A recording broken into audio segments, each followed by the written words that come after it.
You ask Tiger to solve. This deals with linear equations with one unknown. The final result is y equals 7. Let's solve it step by step. Group all y terms on the left side of the equation.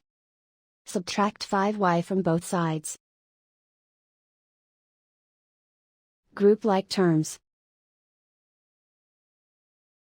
Simplify the arithmetic. Group like terms. Simplify the arithmetic. Group all constants on the right side of the equation. Add 7 to both sides. Simplify the arithmetic.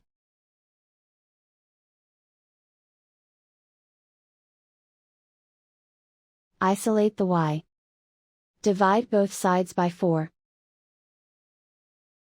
Simplify the fraction. Find the greatest common factor of the numerator and denominator. Factor out and cancel the greatest common factor. And so the final result is y equals 7.